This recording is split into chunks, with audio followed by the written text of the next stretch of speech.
Madam Clerk, can you tell me if we're ready to start? We are ready. Thank you so much. I'll therefore call this District Board of Health meeting for Thursday, February 27th, 2025 to order. It's now 1 o'clock, and I'll ask Madam Clerk for you to call the roll and determine our quorum. Chair Reese, Here. Board Member Anderson, Here. Board Member Andriola, Present. Board Member Brown, Here. Dr. Danko,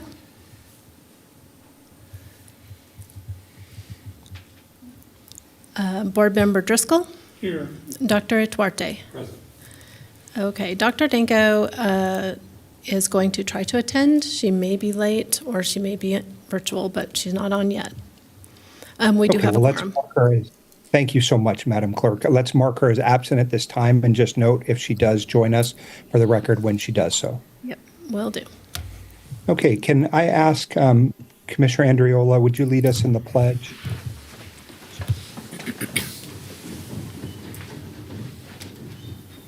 I pledge allegiance to the flag of the United States of America and to the republic for which it stands, one nation, under God, indivisible, with liberty and justice for all.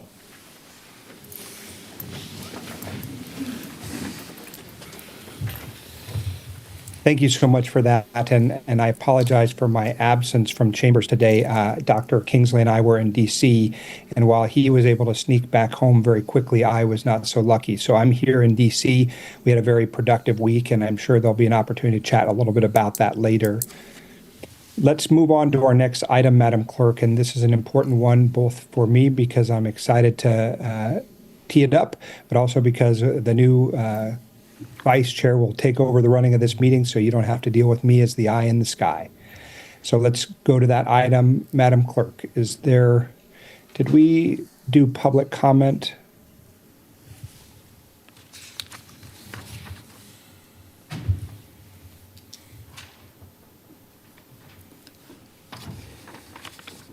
All public comment is limited to 3 minutes per person and should be addressed to the Board of Health as a whole, not an individual.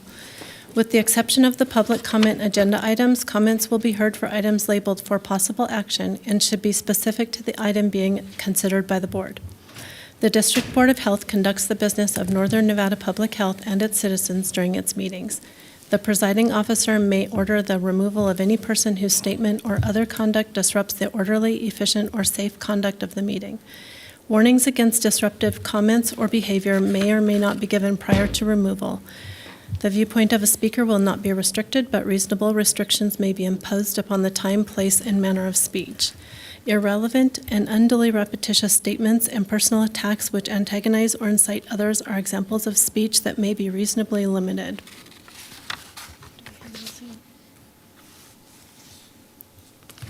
We don't currently have any public comment.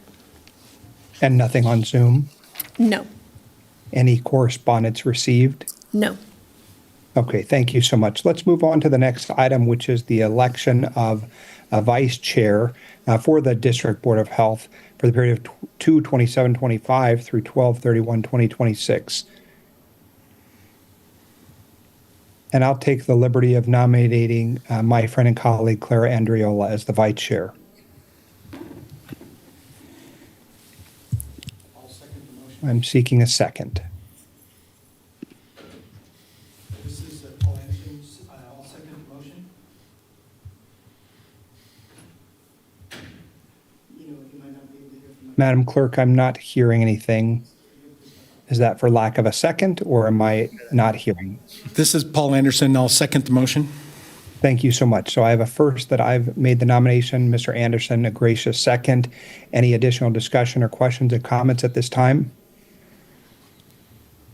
Seeing and hearing none, I'll call for the question. All those in favor, please signify by saying aye. Aye. Any opposed? Nay. Motion carries unanimously. Thank you so much, Ms. Andriola. I appreciate your willingness to serve in this capacity, and I know that you're newer to the board, but so excited to have you as the vice chair. And now I'm going to put you in charge of the remainder of the meeting. Thank you, and thank you for not only the nomination, but the acceptance of this exciting opportunity. So thank you, Chair Reese. You're missing the chambers, which is dim lighting. We're in a mood lighting thing going on right now, so I don't know if you arranged that or not, but thank you so much. I'll go ahead and move now to item number 4, which is the approval of the agenda. We have a motion by Mr. Driscoll. Do we have a second? Second. Second by Mr. Brown. Any further discussion? All in favor signify by saying aye. Aye. Aye. Any opposed? Motion carries unanimously. Thank you.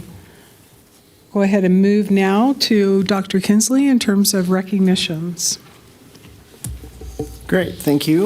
We're going to put up a presentation just real quick, so we'll be able to present those names to the public as well as to us, just for employee recognitions. And next slide.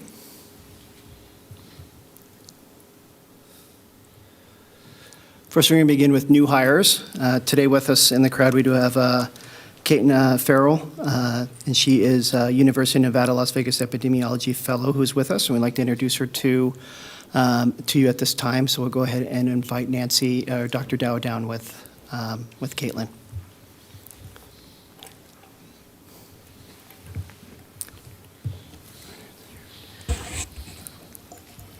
Good afternoon, Chair, Vice Chair, members of the board. For the record, Nancy Dow, Division Director of Epidemiology and Public Health Preparedness.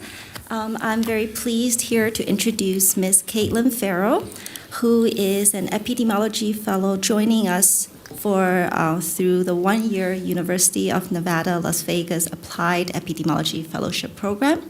So the UNLV Applied Epidemiology Fellowship Program is a new program launched for the first year in December of 2024, offering a stipend for MPH students, or graduate actually, across the U.S. to gain real-life experience. So 3 fellowship positions were made available in Nevada for the 2024 to 2025 cohort, and NMPH formed the liaison with UNLV to be one of the host sites for the fellows with the establishment of an education affiliation agreement in November of 2024, and to be able to host interns and fellows, and with the goals to enhance future workforces in public health and collaboration between the 2 agencies. So Caitlin here actually officially joined NMPH on December 9th of 2024, originally from Florida. She earned her bachelor's degree in public health from the University of South Florida and her MPH from George Washington University. She has been and will continue expansion to work on multiple projects supporting several divisions in NMPH on areas related to statistics and epidemiology in EPHP, CCHS, and EHS. So welcome, Caitlin, to Nevada, to Reno, and to our health department. Great, thank you very much. I'd just like to recognize, too, we have 4 EHS trainees that have started us. They are in training today as part of their education, but we want to welcome them on. Next, for our years of service, we have numerous staff, but we would today we definitely want to recognize a 30-year Maria Magana. She's an office specialist working within our WIC department. And we'll be, Maria, thank you very much. We'll have you down for a picture shortly, but thank you for your numerous years of service and your contribution to many women and children in this community. The WIC is a beloved program that has impacted numerous lives in our community and made the better of women and children and the care for them. So thank you very much. After another 20 years, just I recognize Jessica Cabrales, and as well as an office specialist in AQM. And then our 5 years, again, thank you for your years of service and your continued dedication to our community. And the next are health heroes. I want to recognize many of these. So knowing that we have our those identified priorities, both adaptability, compassion, inclusivity, trustworthiness, that our staff exhibits, and all these names have been submitted for this recognition. Today we have with us Loriana Solario, Cindy Hawks, and April Miller, and Eva Sandoval. And we'll be bringing you guys up shortly. But we want to acknowledge you and say thank you for the work and being recognized for it and standing out for that. So So I believe at this time with the board, we'll go ahead and down and take some pictures, if that's okay. Vice Chair? Vice Chair, Thank you. I'd like to note for the record that Dr. Danko signed in at 1:05. Great, thank you. So those that have been recognized that are here, if you guys would go ahead and come down, and we'll meet you down here before the dais.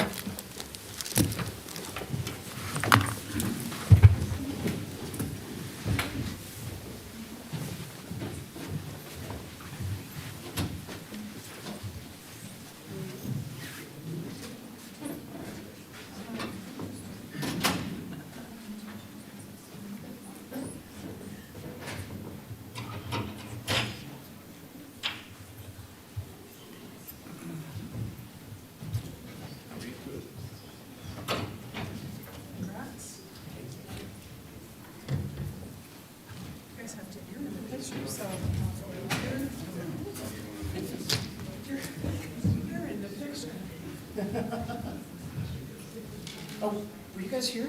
No. For the Health Heroes. Oh, okay. Do we want to do Health Heroes all at once? Sure. Okay. So you guys, everyone come on in then. So the Health Heroes, you guys want to go ahead and come on up? Maria, if you want to step back over there, we're going to do Health Heroes first. There we go. All right. Is that enough, Scott? Or Yeah. do you need some more? No, we're good. All right. Okay, here we go. Picture coming in 3, 2, 1. Got it? Thank you. Congrats. Yeah, we shake hands too. Congratulations. We're going to see if we can do it. I know we have our new hire. Yes. Excited to have her.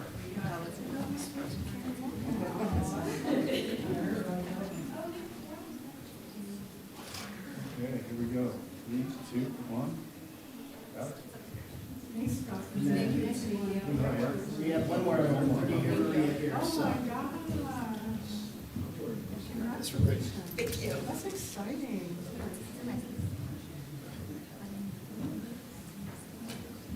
Okay, here we go. 3, 2, 1. Got it? Thank you very much. I can't get it.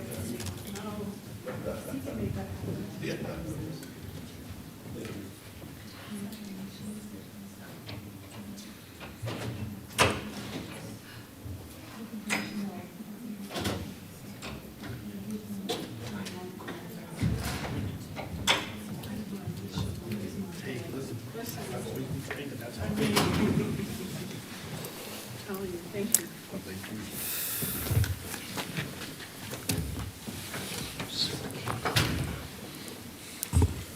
Before we get started, I need to note that Chair Reese dropped off at 1:10 and he will not be rejoining. Thank you.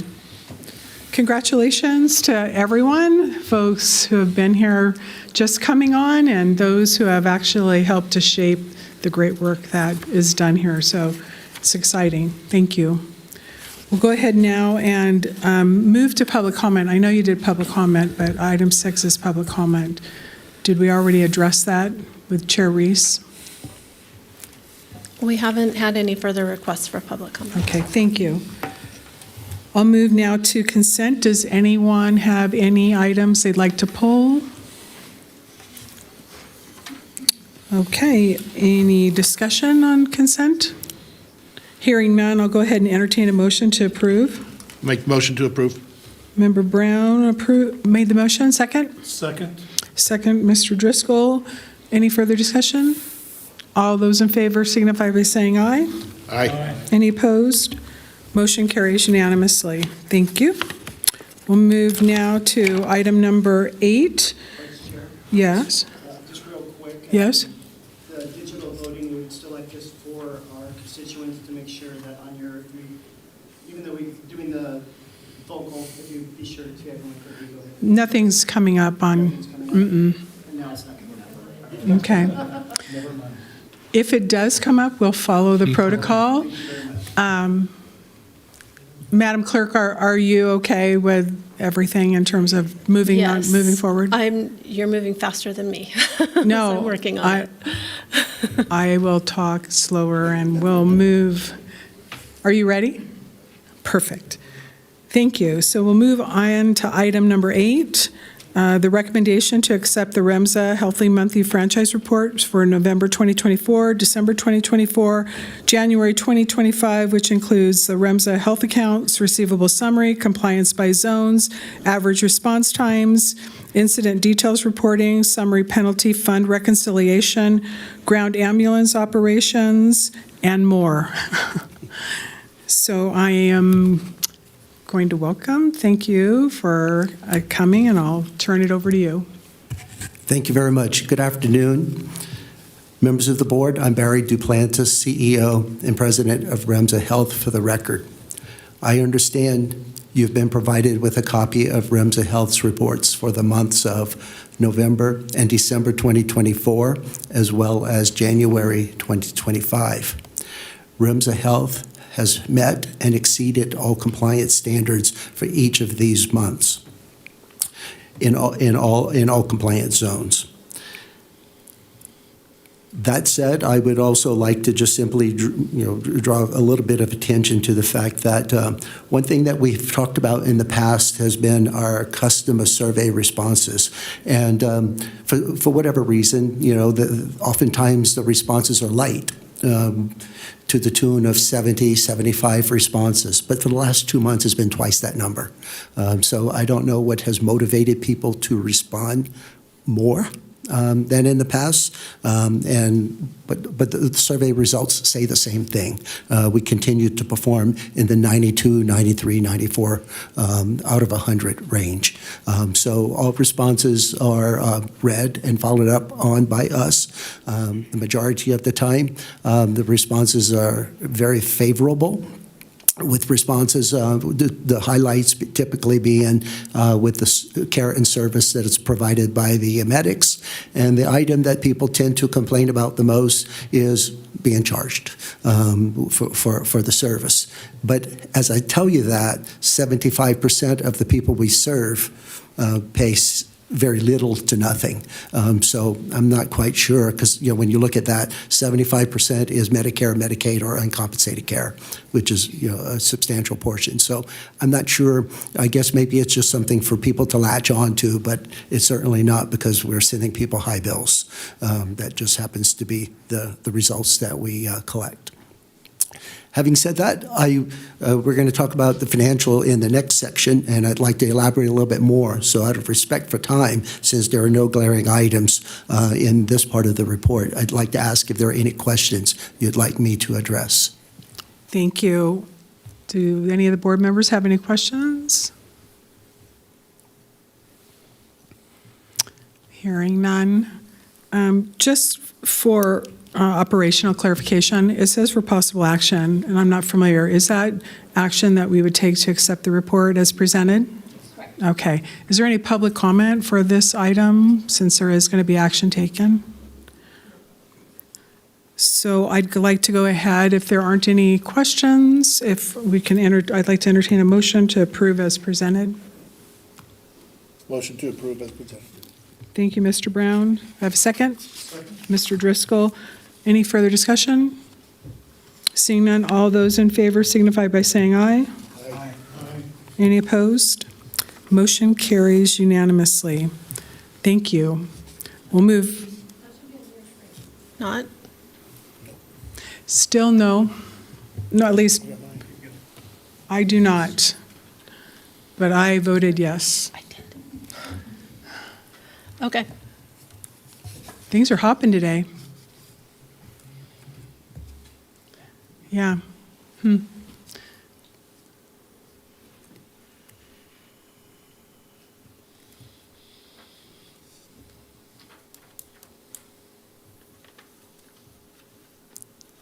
Okay, I'll go ahead and close item number 8, move to item number 9, which is a presentation and discussion of REMSA Health's fiscal year 2024 audited financial statements. And again, thank you so much for being here. It's my pleasure. Once again, Barry Duplantis for the record. In your packet, you've got a copy of our audited financials for the fiscal year ended June 30th, 2024, as well as our average bill audit and our penalty fund utilization. Once again, when you look at our audit report, you'll see that we've received the highest opinion available from our auditors. There were no points of recommendation whatsoever. Everything was confirmed exactly as we presented. And keep in mind that when auditors look at financial statements, they're looking at our internal controls, they're looking at the fairness of presentation in our financial statements, and particularly in our industry, one of the harder items I think that they have to audit is really our accounts receivable, because we're in an industry, as you know, or might recall, where we don't collect demographics when the phone rings. The phone comes in, we say 911, how may we help you? So we're collecting demographics after the fact to determine a patient's underlying ability to pay. So that being said, as an accountant myself, I feel the accounts receivable is probably the hardest line item we have on our financial statements to attest to. But having said that, over the last year, we achieved a positive change in our net assets of $11.2 million, including the recognition of $5.3 million that we received from the William N. Pennington Foundation. That $11.2 million compares to $1.6 million the year before. $5.3 million that we did receive from the Pennington Foundation was used to buy a new aircraft to serve our community. So of that, let me simply say that in 2024, we invested $10.7 million into the community. And one of the beauties, I would say, of a community not-for-profit is that we do, in fact, invest everything back into our community. We have no shareholders out of town. So that said, we invested $10.7 million in 2024. $5.3 million was the aircraft, and the other $5.4 million was money we spent on medical equipment, new ambulances to serve our community. The average ambulance in our fleet, just as a point of reference, is about 4.2 years old. So we try to keep our fleet as fresh as possible. In 2024, RIMSA continued to improve its balance sheet through careful cash management, and we financed all of our expenses and capital purchases with cash. As of June 30th, 2024, RIMSA held sufficient cash to cover 3.6 months of operating expenses. Our current ratio, in terms of the liquidity we have to run the business, is 4.5 to 1. What that means is we have $4.50 in liquid assets for every $1 of liability that we service. Our long-term debt was down to less than $750,000.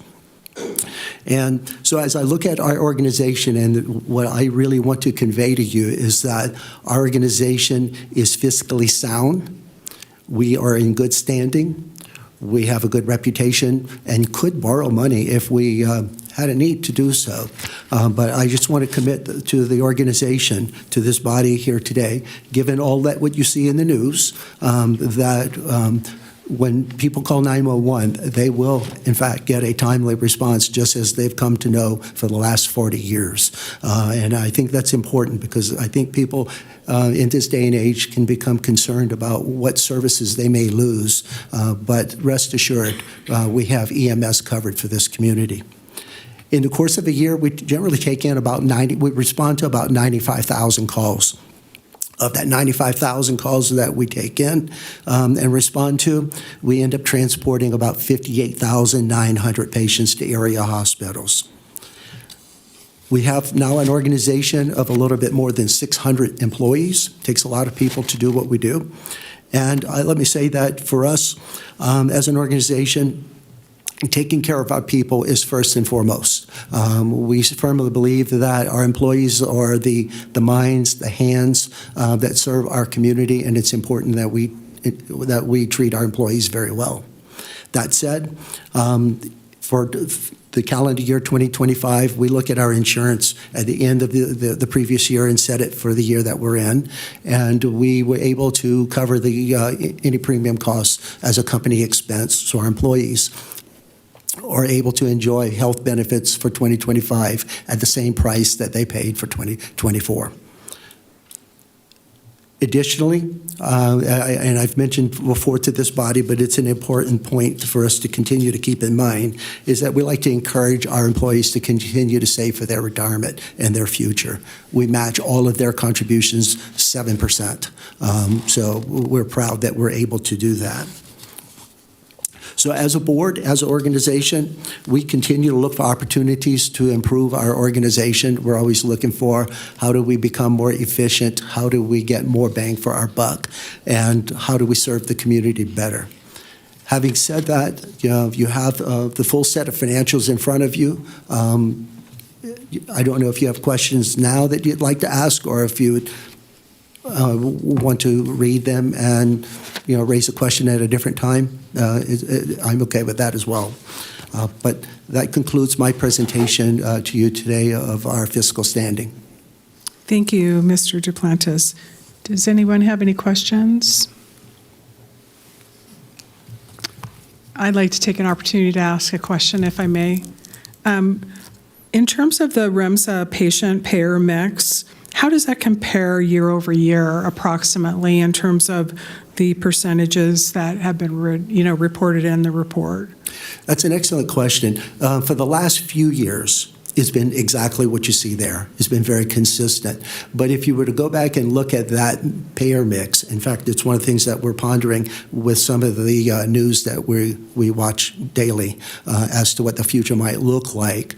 If we were to go back and look at pre-Affordable Care Act, we probably had more uncompensated care and a little bit less Medicaid, because as we went into the Affordable Care Act period, we ended up picking up more covered lives under Medicaid. So if you were to ask me what would the future look like, if Medicaid were to change, I would expect some shift between Medicaid and uncompensated care. Thank you. Mr. Driscoll? I do have a question. With the transports that we do out of the area, remind me who pays for it, and then how does that affect our daily fleet of taking care of calls in the service area? We do very few transports out of the area. However, we do about 40 interfacility transports within the area. Now, you do raise a good point, because we have a fleet of about 52 ambulances. So anytime we may take, for example, and this is a typical one, we take pediatric mental patients, the patients that have the mental issues. If they're pediatrics, we take them to Las Vegas. It takes a unit out of service for 2 days, as well as the people. So what it means for us is that we have to essentially upstaff and up-equip to accommodate that. Thank you. Any other questions? Hearing none, I do not believe that this is an action item, so I will thank you on behalf of the board, and thanks for all your work and presenting everything and getting the highest level of financial reporting that entity can achieve. So appreciate it. I did actually look really hard to try and find findings, and I couldn't find any findings. So thanks for pointing that out. I think it's an important point to have an audit. You're a CPA. I mean, you all are trained to find something. So I think that speaks very highly of the organization. So thank you. Thank you. Okay, I'll move to item number 10, which is a presentation, discussion, and possible approval. Madam Chair? Yep. Don't we need to accept the report? No, I asked that. Okay. No. Thank you. Thank you.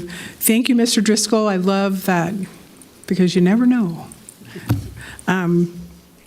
So we'll move again to item number 10, presentation, discussion, and possible approval of the Regional Emergency Medical Services Authority Health Franchise Compliance Report for the period of July 1, 2023 through June 30th, 2024.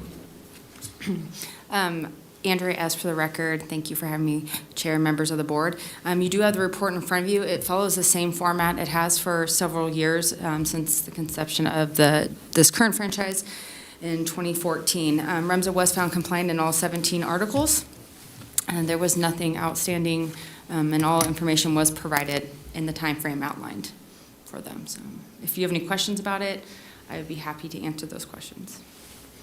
Any questions? Hearing none, I'd like to go ahead and entertain a motion to approve as presented. So moved. Mr. Driscoll, thank you. Do we have a second by Mr. Anderson? We have a motion and a second. Any further discussion?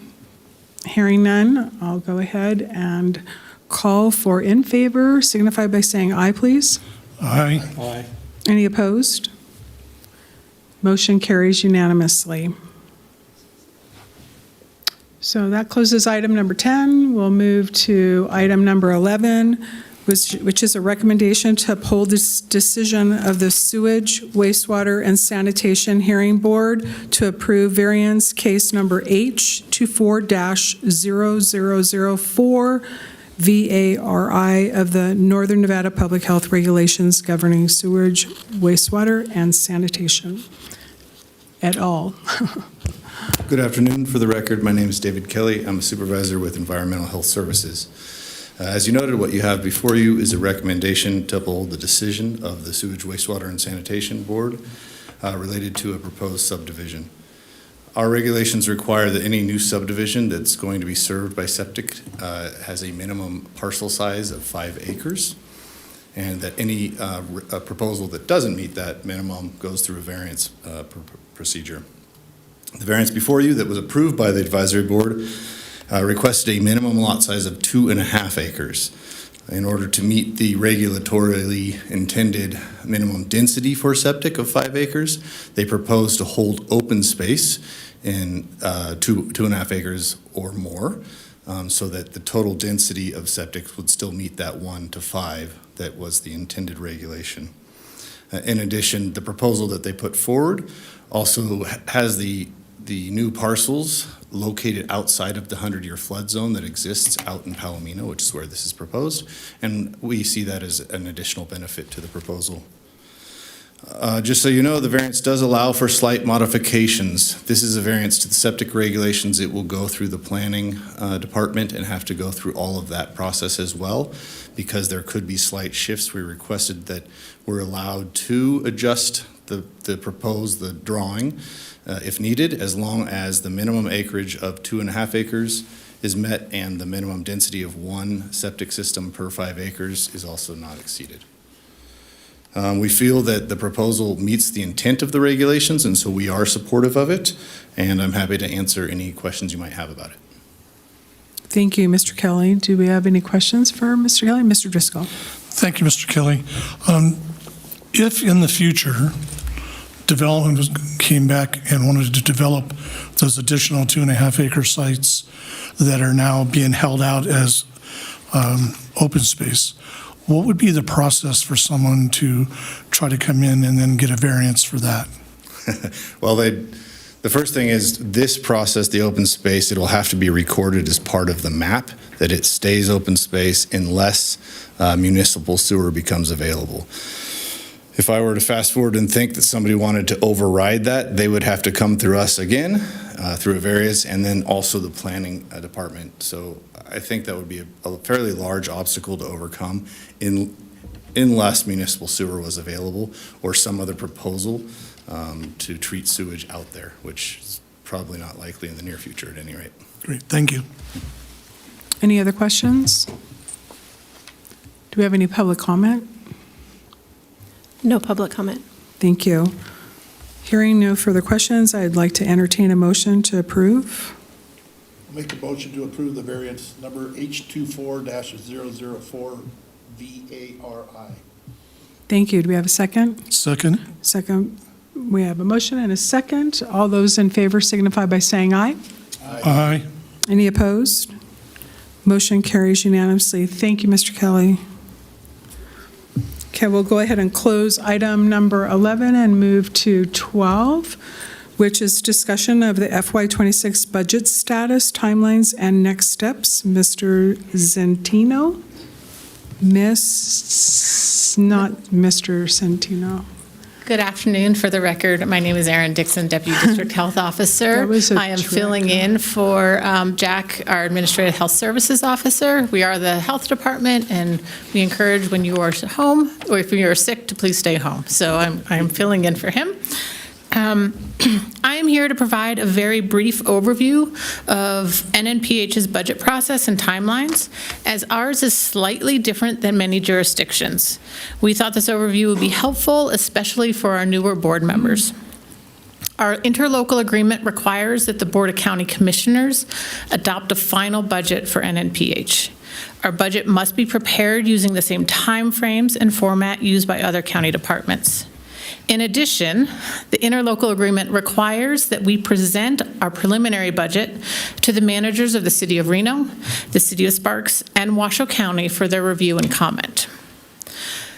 Because of these additional steps, our budget timeline is a little accelerated than other jurisdictions. The first step is that the District Board of Health will be presented their budget at the special meeting next Thursday, March 6th at 3 p.m. The following week, on Friday, March 14th, NNPH leadership will be meeting with our 3 jurisdictional partners, and the comments from that meeting will be brought back to this board at the regular March meeting, which is on March 27th. So our budget will then be included in the county's budget process before the BCC and submitted to the state based on state requirements and timelines. So first of all, I want to thank every member of the board for your flexibility in being available next week for our budget presentation, and I'm available for any questions that you might have about the process. Do we have any questions from any members about the timelines or the process? Perfect. Well, thank you for your presentation. It gives everybody an opportunity to get dates on the schedule.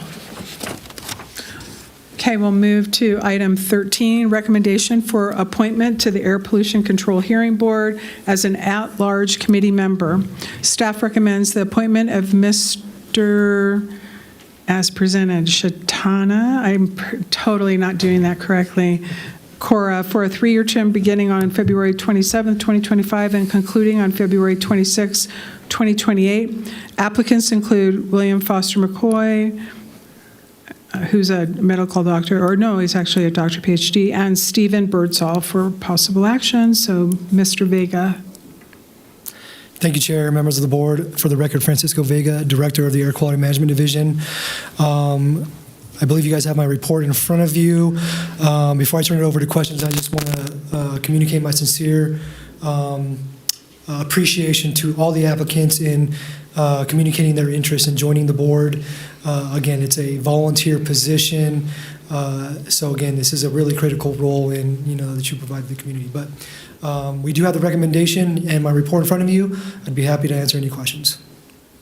Do you have any questions? Hearing none, I'd like to go ahead and entertain a motion to approve the appointment. Would you help me with the correct pronunciation of that name? Mr. Cora. We'll go with that. Mr. Cora. So I'd like to entertain a motion to approve. We have a motion by Mr. Anderson. Do we have a second?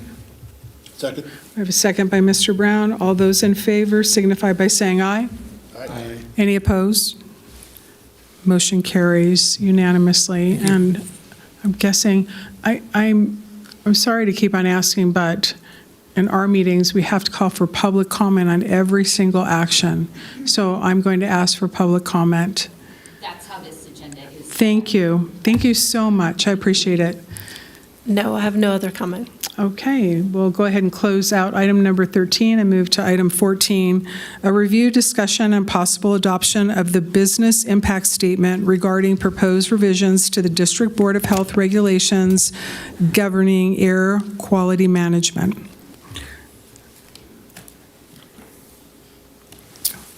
Okay, you're not Mr. B. This is, you guys are real. Did Mr. Reese actually, no, I'm teasing. Thank you. Yes, thank you. First it was mood lighting and now names changing. Please, thank you. Good afternoon, Vice Chair Andriola and members of the board. My name is Craig Peterson and I am the Monitoring and Planning Supervisor for the Air Quality Management Division. Today, I'll be giving you a presentation on our proposed revisions to the District Board of Health regulations governing air quality management, specifically Chapter 040, prohibited emissions, Part 040110, asbestos control standards, and Part 040115, acknowledgement of asbestos assessment. First off, I'd like to share our new mission statement, which reads, "The Air Quality Management Division is dedicated to the protection of air quality and the safeguard of public health for all of Washoe County through the development and implementation of effective programs and regulations while supporting economic growth, community partnerships, and environmental justice."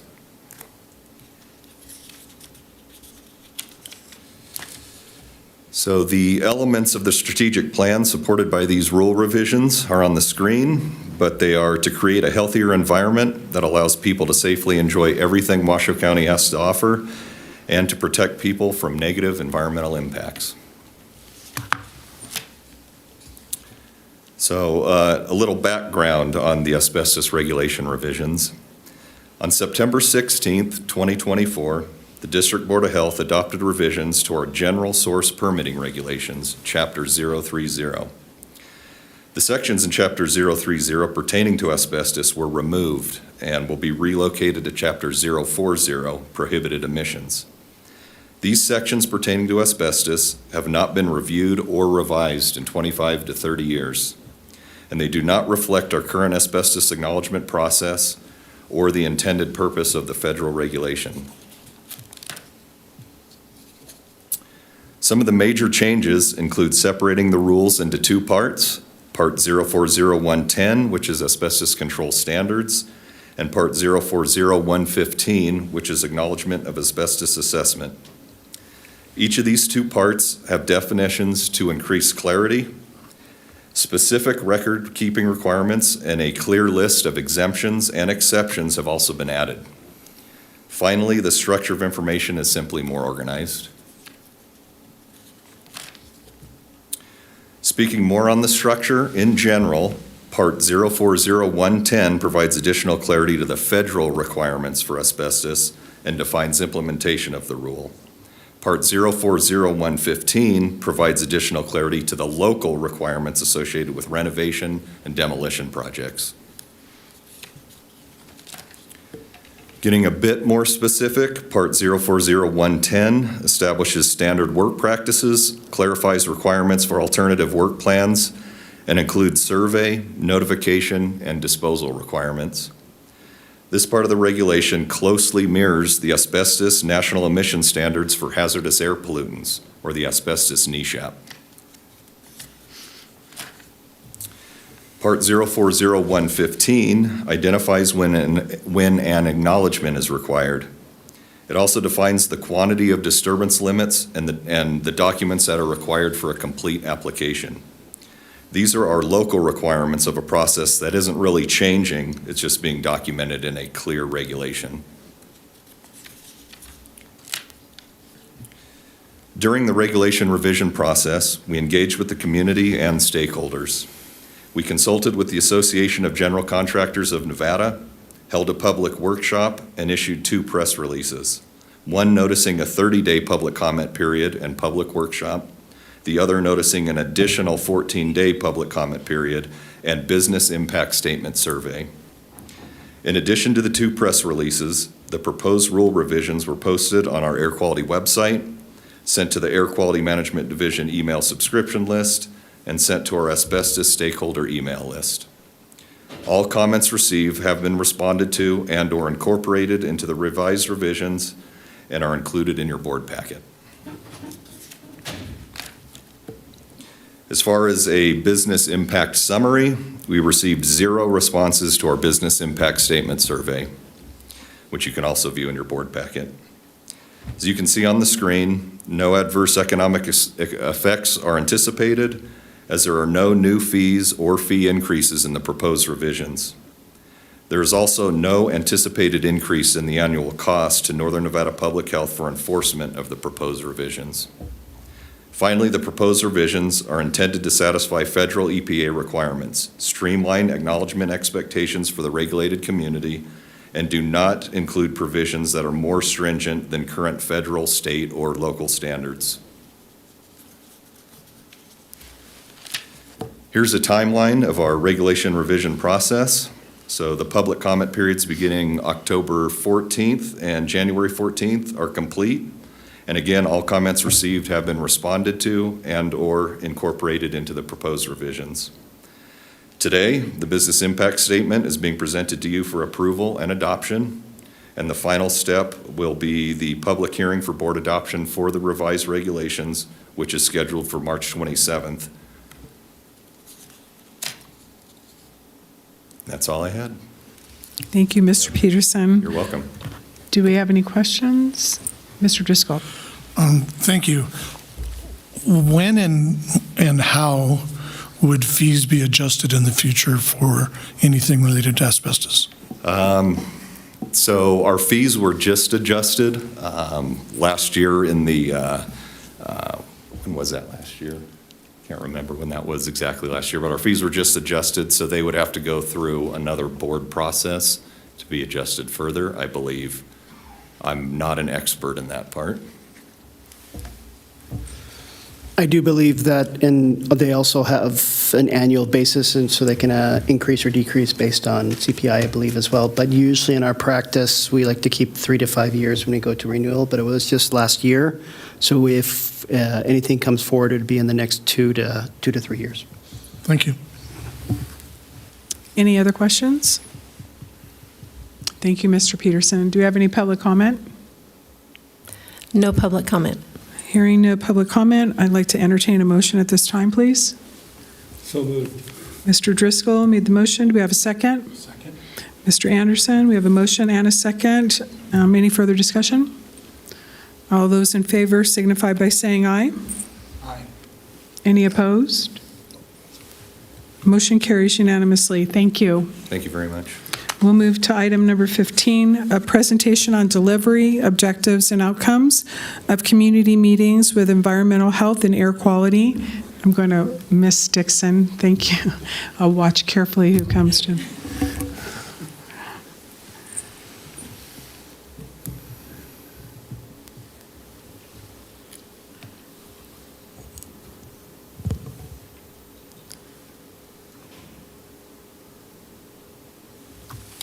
Just waiting for the PowerPoint.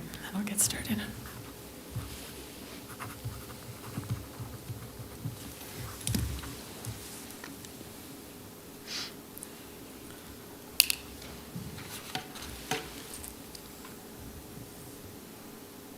All right.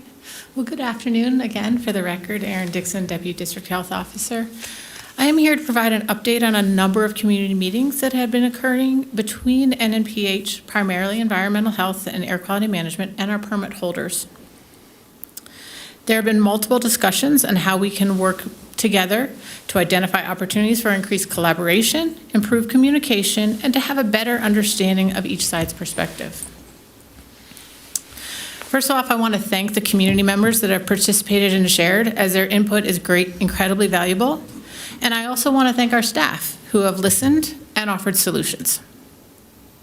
Meetings, as you can see from the slide, meetings have occurred over the past few months, and there are more planned, as it is our intent for the partnerships to continue. This is definitely not a one-time meeting and then to move on. This is going to be an ongoing dialogue and process.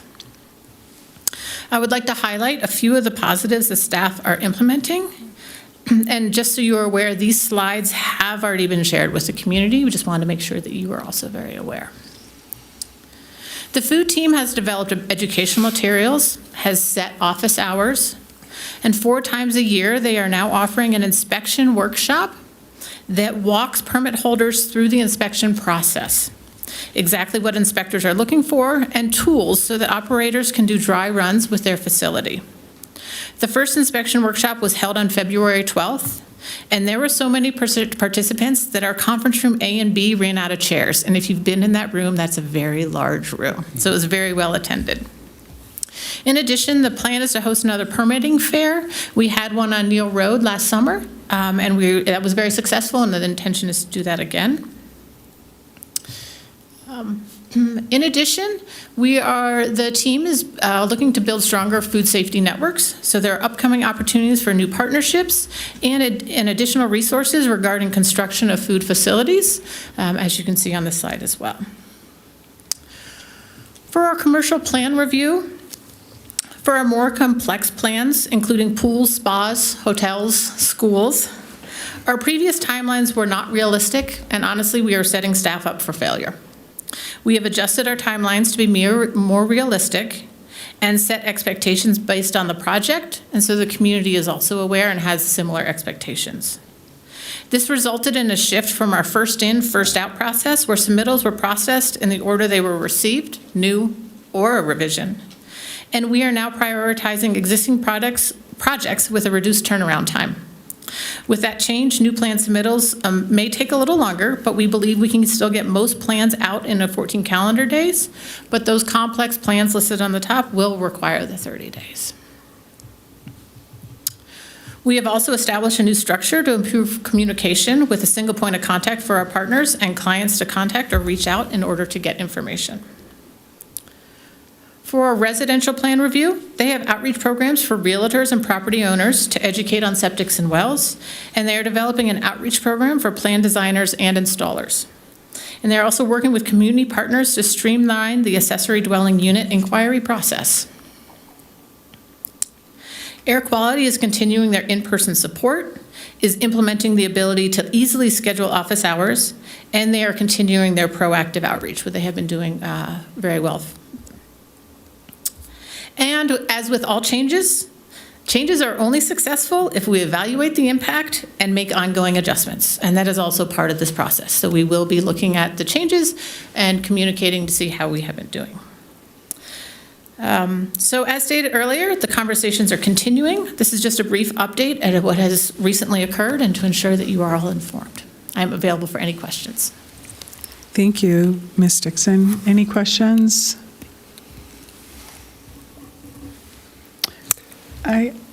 Mr. Kinsley. No questions, I just statement, if that's okay? Sure. Thank you, Chair.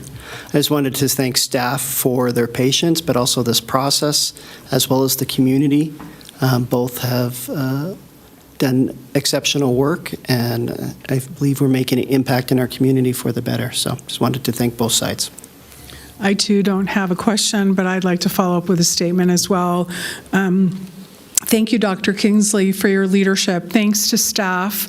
Mr. Brown and I had the pleasure of attending one of the sessions that you had. I also had the pleasure of attending with Dr. Kingsley and many of you, including Ms. Dixon. And honestly, the feedback that I have been receiving just independently, running into people in various capacities, has been just a breath of welcome in terms of really being heard. And I think that that's a really beginning start. It doesn't always mean that things can necessarily be adjusted based on some complexities depending on what the request is. But the fact that not only did you take the time, but also listen and then implement what could be implemented and as quickly as the time allows. And so having the, I think their boot camps and knowing that the room was packed, I think is an indication of really people wanting to do the right things and to be well informed in order to execute in that direction. And that's what I've seen in the community. And so I'm going to say the biggest thank you, because as you can imagine, I have the pleasure of hearing some of the things that are always interesting. And to be able to have some of those comments come back with, we know it's going to take time, being very realistic, I think is an indication. Again, Dr. Kinsley, thank you for your leadership. Ms. Dixon, you and the team and how you maneuvered, I'm sure Mr. Brown would echo the meeting that he and I attended. Right, I don't know if you want to say anything, but it really was amazing. Thank you. No, I don't just add to that, and Aaron and I have talked about it. The staff that was there, yourself, you guys presented very well, and you took in the information in a very professional manner because there was a lot of things that were thrown at you from a lot of different avenues. But I got to say, it was well attended, and afterwards, everybody was happy with the comments that were made, and I think we're making progress.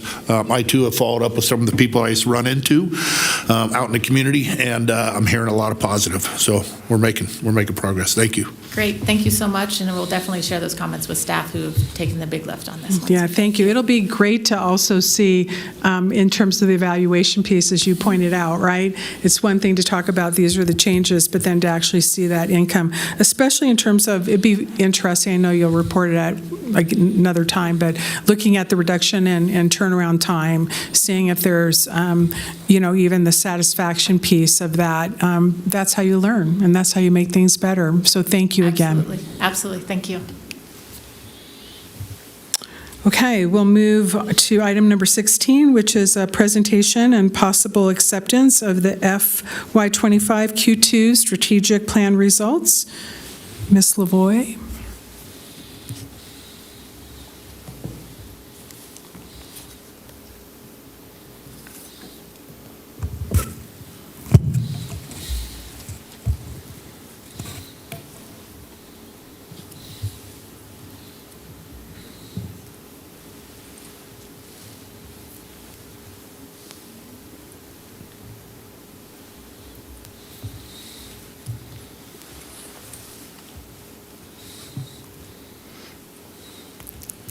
Alrighty.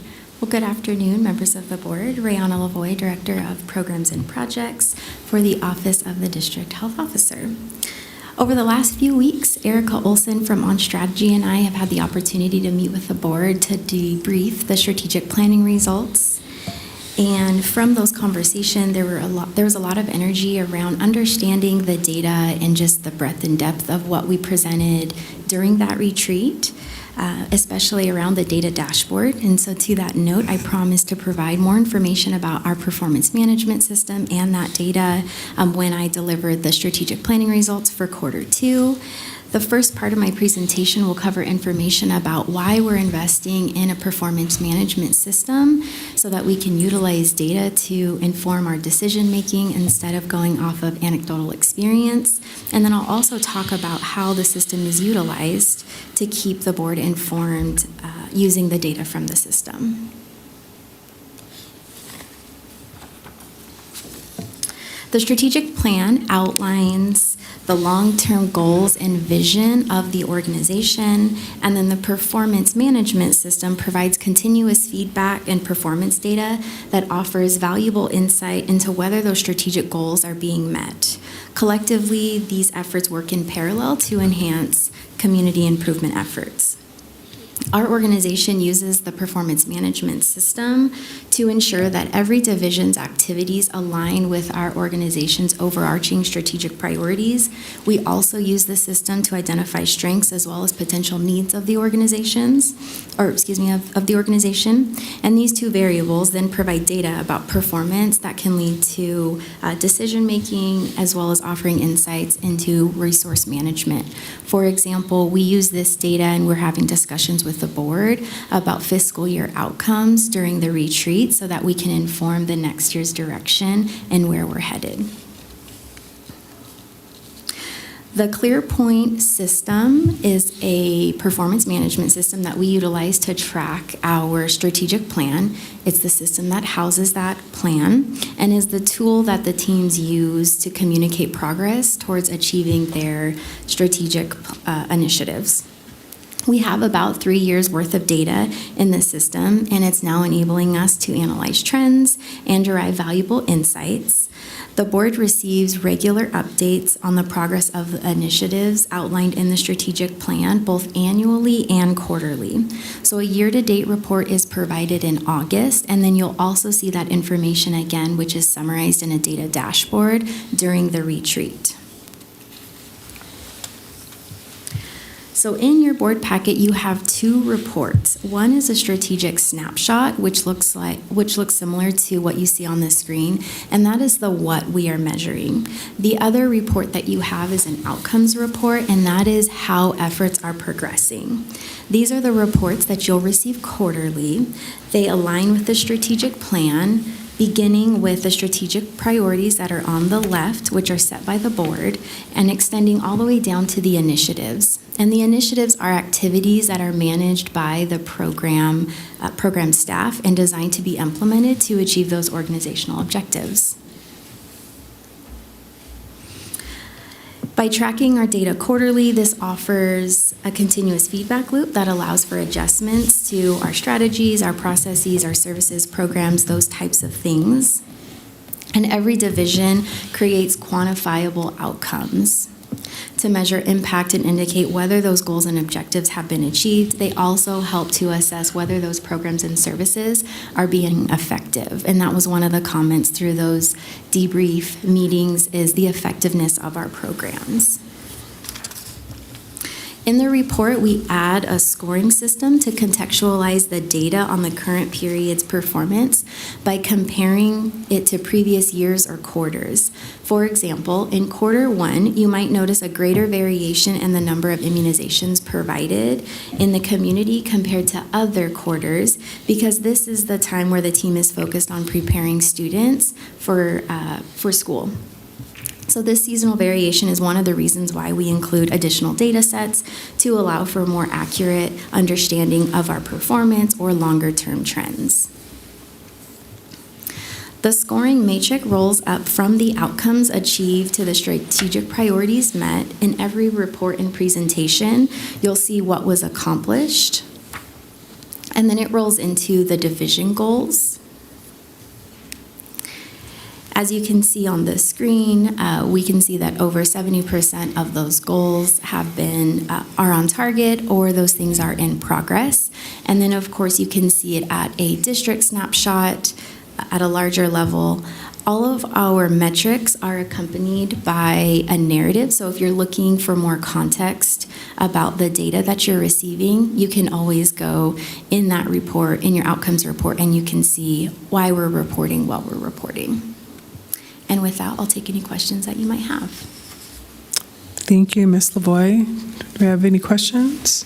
Mr. Anderson. Thank you. And it's actually not a question, but a comment. I appreciate what you all are doing. Way back when, I was taught that you can't manage what you can't see. Mm-hmm. And what you guys are doing is the process of making it transparent so we can all see where everything is. So I just want to say thank you for the work you guys are doing. Thank you. Mr. Driscoll. An additional comment to that, something similar to what I said in the retreat. The commitment to do this on an organizational-wide basis is incredible. It takes very courageous leadership, and it takes a strong management team to impose the information and get the buy-in from the people that are doing the day-to-day detailed work. Then relying on the data and understanding what it says and being able to explain it to others, and particularly to us, is greatly appreciated. And I think the public, while most people don't work in this kind of environment for this type of analytical work, if they only knew. If they only knew. So it is a matter of, it's very appreciated for someone who has played in this game before. I recognize the commitment, and thank you very much, and thank you for your leadership. Thank you. Thank you. Any other questions? I too will make a statement. I don't know if Yogi Berra said this or not, but I love Yogi Berra, and I think he said something like, "If you don't know where you don't know where you're going if you don't know where you've been." So I didn't say that. I wish I did. I think it's pretty ingenious. And the reality is that's what this is about. And to the comments that have already been made, again, Dr. Kinsley, thank you for your leadership. It's a lot of work. Seeing a graph with a pie chart doesn't even indicate all the data that is extrapolated to actually be in that one visual. And the fact that the communications team is really helping to point the public to the dashboards, I think is really helpful as they become really more aware of the depth of what this organization does. So kudos to you for doing all your hard work. So I'm not going to promise that I'll always remember Yogi Berra's, but I do love Yogi Berra. Any other questions or comments? Thank you, Ms. Lavoy. Thank you. No, we don't need one. No, we don't. Do we need a motion?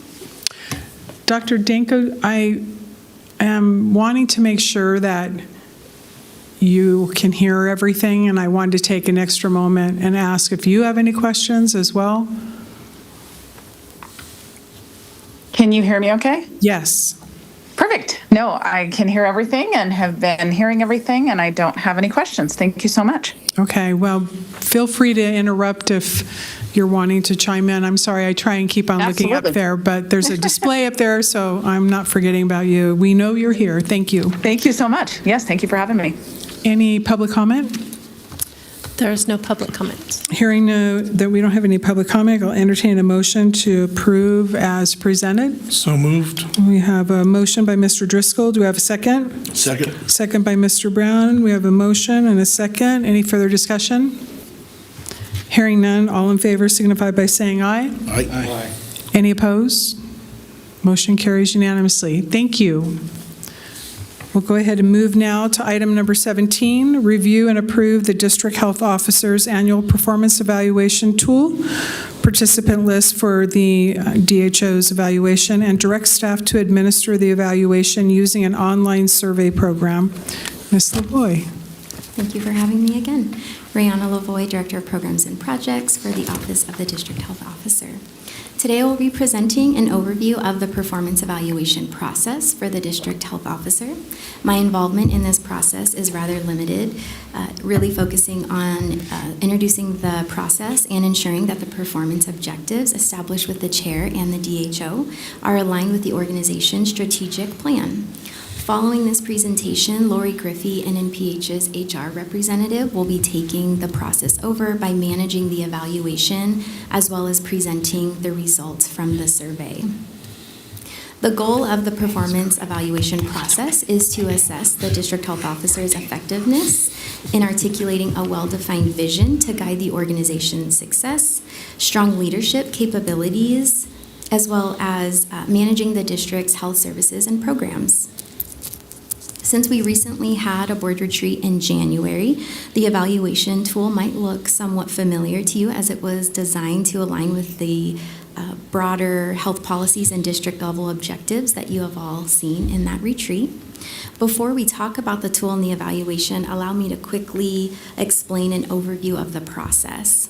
NNPH conducts evaluations annually before every hire date.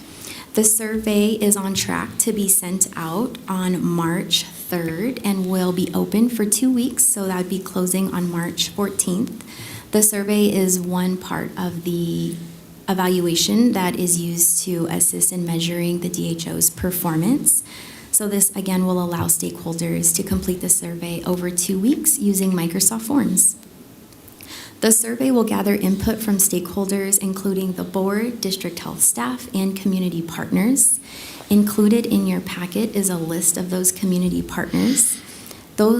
That list was developed based on relationships that are pivotal in moving or advancing the organization's mission forward. The evaluation results will be presented during the DBOH meeting in April to discuss the findings and next steps with the board, as well as Dr. Kingsley. And at that time, the DHO might also prepare a list of personal achievements for everyone to reflect upon. Now that you have that information, let's review the evaluation criteria. In your packet, you also have the evaluation tool. There are 4 weighted components and 1 non-weighted component. The first section is the strategic performance objectives, and those are really specific metrics that align with NNPH's strategic plan and will be used to measure the DHO's success. These include metrics that relate to operational management, like budget adherence. We're also talking about health program outcomes, so disease prevention activity. Those are the things that you'll see included in those metrics. There's also another section, which is the board relations, and that really has to do with communication with this body, as well as quality of reporting. The third section is internal leadership, and that's really around effective leadership competencies, as well as decision-making capabilities. And then the fourth section is community engagement and stakeholder communication. And so this has to do with responsiveness to other public health leaders and public response to emergencies. The fifth area is non-weighted, and it is an opportunity for stakeholders to provide feedback about areas for growth. In total, the criteria evaluated will provide a comprehensive overview through quantitative measures, which are those data metrics that align with our strategic plan, and then there will also be qualitative feedback, which is the input that you'll receive from stakeholders. A scoring matrix will then be applied to each weighted criteria. Ratings will be from 1 to 3, and that really summarizes the evaluation process. So as I mentioned, Lori Griffey will be back to present the evaluation as well as those results in April to discuss next steps. And with that, I'll take any questions that you might have for me. Thank you. Do you have any questions from the board?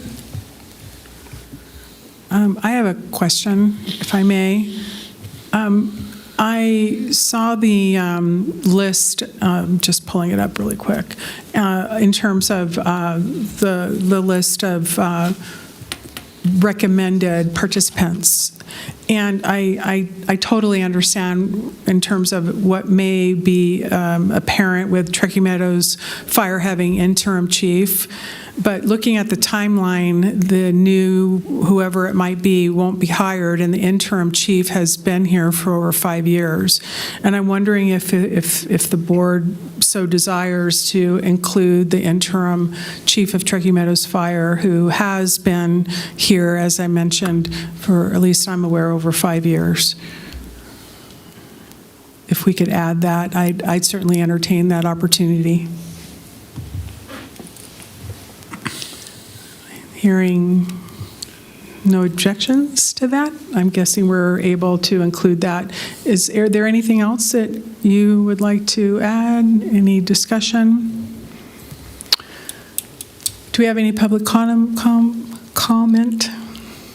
There is no public comment. Thank you. I would like to go ahead and entertain a motion with the addition of Interim Chief Way for Truckee Meadows Fire. Dr. Twardy, so moves. Thank you, Dr. Twardy. We have a motion. We have a second? Second. We have a second by Mr. Anderson. We have a motion and a second. Any further discussion? All those in favor signify by saying aye. Aye. Any opposed? Motion carries. Thank you. Go ahead and move now to item 18, which is staff reports and program updates. And first, we have air quality management update on executive orders and air quality. Mr. Vega. Thank you, Vice Chair, members of the board. For the record, Francisco Vega, Director of the Air Quality Management Division.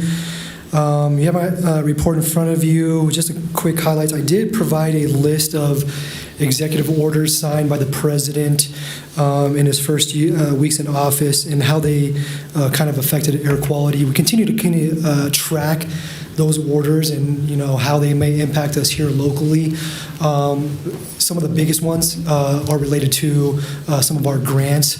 For example, we have nearly $1 million in Inflation Reduction Act grants. Fortunately, as I believe of last week, and I think even this week, we are still being reimbursed for those grants. But again, we continue to follow everything that is going on at the federal government as it pertains to air quality. And we are proceeding, I'll say, cautiously as we utilize those grants as well, and making sure that we can absorb any kind of concerns there. So that's it on the executive orders. Let's see, I'm happy to report that in December, we had no exceedances of the air quality standards. And then also, we were at 100% of timely completions of all plan reviews. So I'm happy to report that. With that, I'm happy to entertain any questions. Do you have any questions for Mr. Vega? Mr. Driscoll? On the grants that we have that now, are they all reimbursement grants? They are reimbursement grants, correct. So we're not going to get too far out over our skis for a little while? That's correct, yeah. So for example, we have a direct monitoring grant as part of the Inflation Reduction Act. It's about $680,000. So originally the plan was to make large sum purchases and then get reimbursed. The plan now is to cut that into smaller projects, probably $30,000, $40,000 purchases where, again, if something was to happen where we weren't reimbursed, that we could absorb that risk. So that is kind of the plan moving forward. Thank you. Yep. Dr. Kingsley? Thank you. You stole my thunder a little bit there, but I would like to recognize Director Vega's leadership, and he brought this forward to our team that with the uncertainty that we're facing on a federal level, that how we approach these grants is important. So instead of spending that $600,000 that we're used to up front and we're patient, we can wait a year. Now, with the uncertainty of it, spending $20,000 at a time where that we can absorb. So I just want to recognize his direction and guidance that helped all our departments now move forward in that sense. So thank you, Director Vega. Yeah. Thank you. Any other questions? Thank you, Mr. Vega. And real quick, actually, I just would like the board to know and to recognize that Director Vega welcomed a baby daughter recently. So just want to give him congratulations and wish her health and longevity and everything. So how's sleep going? You did great. Okay. We'll go ahead and close item 18A and move to 18.B, Community and Clinical Health Services. Ms. Latrice, before you start, I would like to recognize that Member Anderson has to leave, and he did verify that he apologizes. So I just wanted to recognize at 2:16, Mr. Anderson left the building. So thank you. I'm sorry to interrupt. Go ahead. Thank you. Good afternoon, Lisa Lautritz, Division Director for Community and Clinical Health Services. You have my report in front of you, and I have just a couple of updates. Our FEMUR team, which is Fetal Infant Mortality Review Team, facilitated a Count the Kicks webinar today to address concerns about access to care when there is reduced fetal movement. So the participants were OBGYN providers, insurance providers, just trying to get the word out of the importance of mothers when they are pregnant, if they have reduced fetal movement, to seek care. And so there is an app, Count the Kicks, where they can monitor that and then report if there is reduced fetal movement. This project was funded through a grant we received from Health Plan of Nevada. So we will continue. It was recorded so we can share that information with people that weren't able to attend today. Another update, our immunization team is preparing for school-located clinics in April. We try to get out to the school-aged children and make sure everyone's caught up on the necessary vaccinations and get a head start for back to school. So we'll be out at various schools in April. And then lastly, our family planning sexual health program is now providing rapid syphilis testing, so point of care syphilis testing. So clients, when they're seen in our clinic, they're now able to be tested for HIV, syphilis, chlamydia, and gonorrhea, and have their results within 35 minutes. And then if necessary, they can immediately be treated. And along with that, if need be, can be interviewed by our investigators to start that contact investigation. So I'm so proud of our staff to get that up and running. And I think it's a good service we're providing for our community, that one-stop shop. They don't have to come back, everything they need in one visit.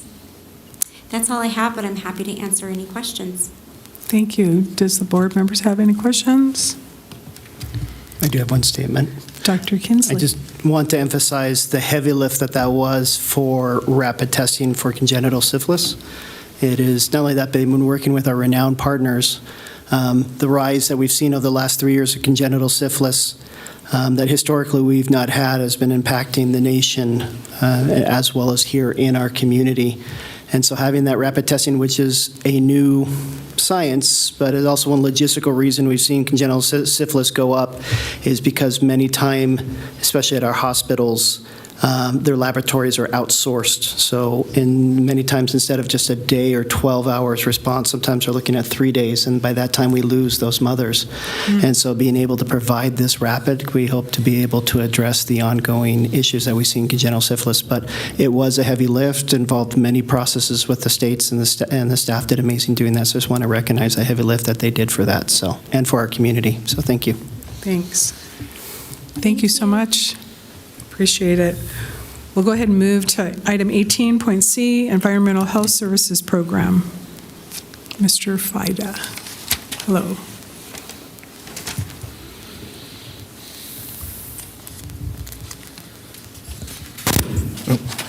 Good afternoon, Vice Chair, members of the board. Robert Fida, Division Director of Environmental Health Services for the record.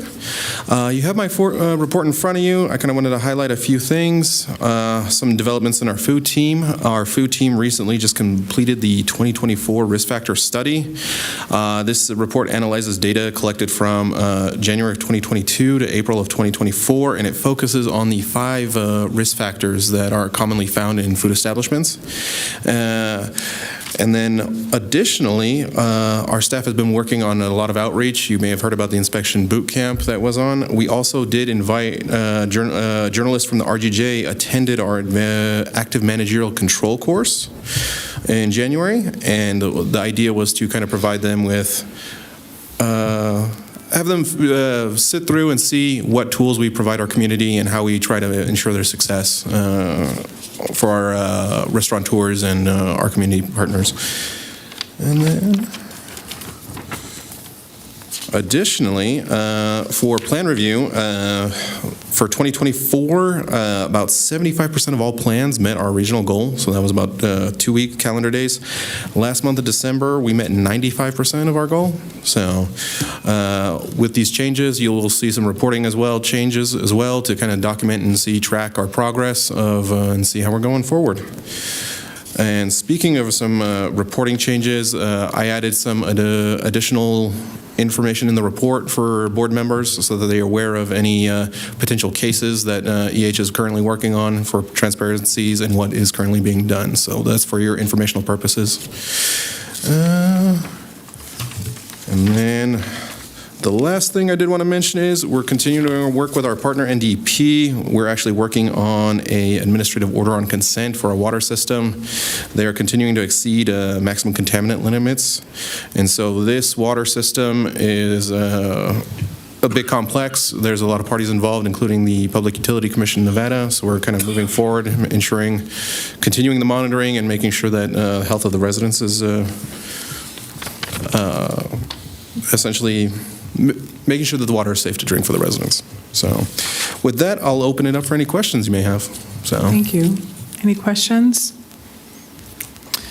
I again want to echo a huge thanks. I know that you attended the listening sessions that I attended, and Member Brown and Dr. Kinsley. And so again, thank you so much for the outreach and for all the work that you do.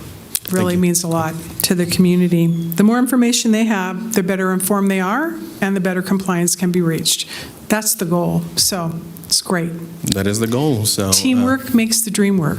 I'll let staff know that their hard work is appreciated. So. 100%. Thank you so much. Thank you. I did hear, though, the 100% completion of plan review. That was good on the other report. So 75%. So there's a little competition internally that could happen, but I didn't say that.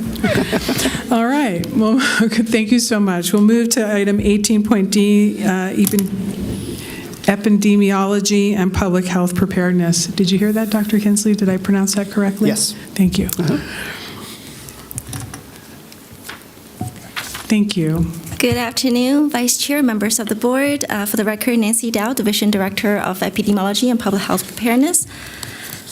You have my report. I don't have anything to change or add, but some really quick highlights for awareness that's happening in February. So in general, respiratory illness surveillance front, influenza-like illness activities remain stably elevated above Region 9 baselines, meaning continued high respiratory illness activities in our region. Similar trends we're seeing in the state level and also nationally.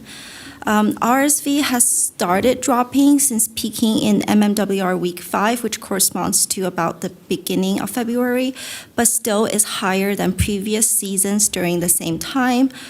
Flu hospitalizations have started decreasing as well, but is also higher than all 4 previous seasons at this time. So there has been a total of 20 influenza-associated deaths so far this season, and all of which were in individuals who are not vaccinated. The majority of our flu sequencing in Washoe County currently remains flu A with H3 sublineage predominantly and followed by H1N1 sublineage. COVID cases right now reported and hospitalizations remain low at this point. And then in our outbreaks, we are continuing to see an increase in outbreaks declared for February compared to January, a 30% increase, and about 3/4 of the outbreaks declared this month so far were in respiratory illness. So with respiratory activities remain elevated, I do want to bring attention to our new respiratory illness dashboard launched this month on our respiratory virus surveillance webpage. This dashboard provides a real-time overview of overall IOI activities in influenza, RSV, and COVID for our region. And with that, I'm happy to answer any questions you may have. Thank you. Any questions by the board members? Hearing none. Oh, Mr. Driscoll. Whoops. Go ahead. National question, and I know you don't have the answer to this, I'm just trying to get arms around it. There's been procrastination on determining what flu formula we would be looking at for the vaccinations in the fall. You're talking about the FDA canceled meeting, yes. Right? So with those kind of procrastination and delays on their end, how does that eventually affect us? We do rely heavily on the vaccine formula that comes out in the fall because that helps us prepare. Hopefully we will. That meeting, it does say cancel right now. I don't know what's going to happen. Hopefully there's going to be a re-meeting. That's what I'm hoping. And because every fall, the flu formula that match is very important. For example, this season, because we've seen changes in the quadrivalent vaccine, it went down to a trivalent vaccine, and the H1N1 vaccine did get updated this season. So it is quite crucial, and we're hoping that it is going to continue with a re-meeting, even though this one is canceled for March. Thank you. Thank you. Dr. Kinsley? Thank you. Just want to acknowledge their staff on this. So previously, I think our community was, during COVID, had appreciated going onto our website and looking at numbers or looking at bars, stuff like that. And so as COVID wound down during the year, I approached staff and said, I believe there's appetite in the community that they would still like to see overall respiratory when it's going through. And so staff diligently not only included COVID, but all our respiratory diseases. So individuals, community can go in and see the trends from the last 5 years, where they're at, how they spike, that information that's there. They did an excellent job, as well as with our communication team, preparing that for the community. And I had attended a breakfast with a senior citizen organization, and during that meeting they asked, and they said exactly that, like, where do I go to look at this? I loved looking at that. And so I just want to recognize for the community it is there, and we strive to be as transparent as we can in our information, and really what does the health of our community look like and those trends that we can follow. So thank you. Thank you. Maybe there's an opportunity to even send those links to all the board members so we can do our part as advocates in helping to spread information out in terms of the dashboard. Yes, as well. that would be great. So that would be great. Thanks to you and the communications team as well. Thank you. Thank you. We'll go ahead and close that item and move to item 18.E, Office of the District Health Officer Report. Dr. Kinsley. Thank you. Dr. Kingsley for the record, but just following over just my report, overall just want to recognize that as part of internal meetings and so as part of our state cohesive so that we also work in concert with our other agencies here within our state and our counties. We have a state association of city and county health officials, and I've been moved or have accepted the chair or the director of that position, just helping out. And recently, because of that, and then it was in D.C., Washington, D.C. this week in order to be able to bring the importance of public health to our elected officials and how it will impact our community, and bringing many subjects like that we have our concerns over these issues, and they were heard, but also participating with both Southern Nevada Health District, Central Nevada Health District, our state, and Carson City Health and Human Services as we further develop that so that we provide a stronger voice and have better connections with the state.